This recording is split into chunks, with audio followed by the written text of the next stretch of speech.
This channel loves Linux. We've made that clear through past videos. As much as we love Linux, we're the first to admit it has some serious problems and downsides compared to Windows. So in today's video, I'm going to finally answer the question of which is better. So first, let me explain how we're deciding this.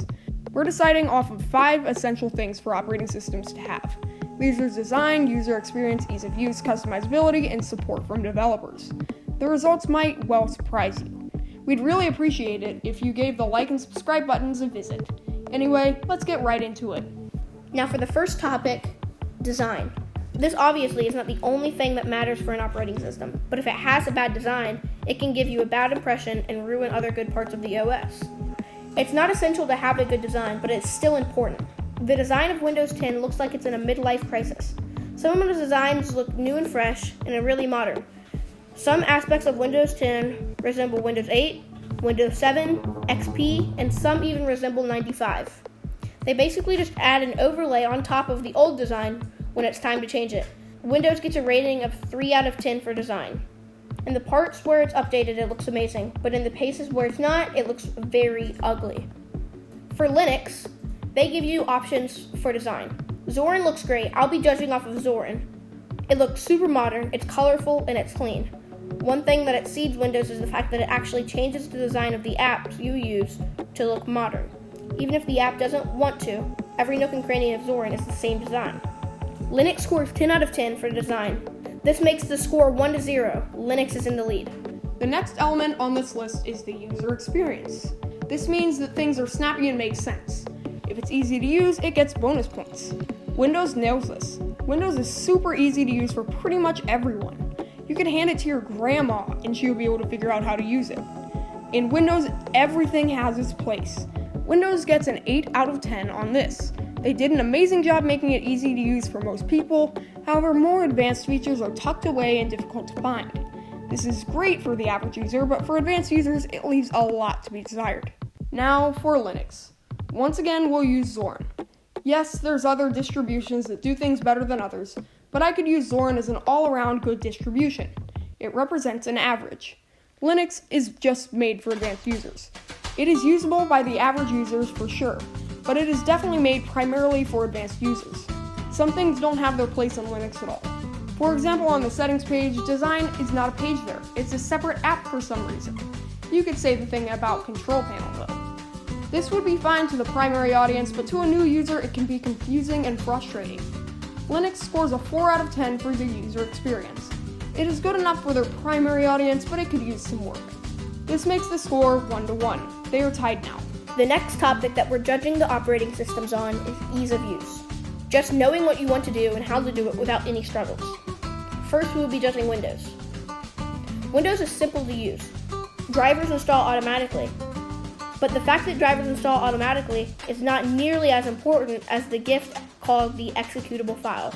Knowing that all it takes to install an app on Windows is to get an exe and run it is amazing. It's something we take for granted. And Linux. Linux sucks at this. As I said, Linux is for advanced users, and because of this, installing apps is impossible. There's 3 things to do if you want to install an app on Linux. First, you go to the Linux App Store and pray that the application that you want is there. If it's not, then you go to the website of that app and see if there's anything for Linux. Try to find a .dev file, or if you're using a different distribution than Zorin, it might be different, and click it to install it through the App Store. If all else fails, open Terminal and have fun dealing with that.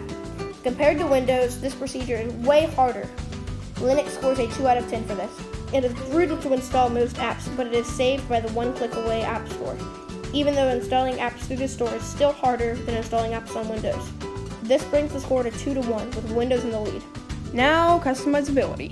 Windows 10 has made this slightly easier to customize your PC. The start menu is fully customizable, and you can do pretty much anything you want to it. No sweat. That being said, the start menu is the start of customizability and also the end of customizability. Other than the wallpaper and light and dark theme, you're limited to a small amount of tools they give you. There are third-party apps that help it, but those are few and far between. And also, some of those customizing apps have malware bundled in with them. Windows scores a 3 out of 10 for customizability. It's possible to customize, but there are not many built-in options to make Windows yours.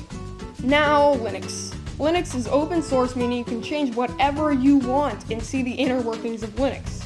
There's some built-in options that exist, but Linux is super customizable through different means, like the terminal. Linux scores 7 out of 10 for this.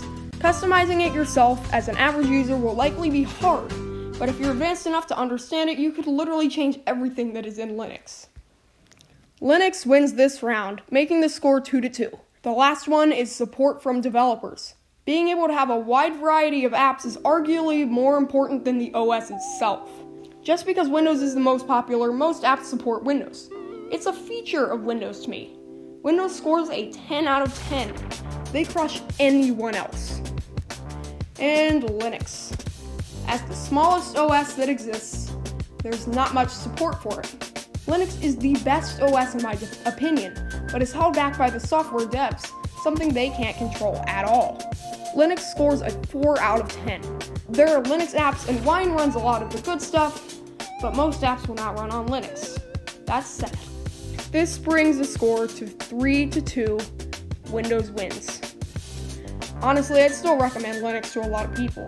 For the average user, Windows is the obvious OS to use. But to advanced users, you could get around that stuff.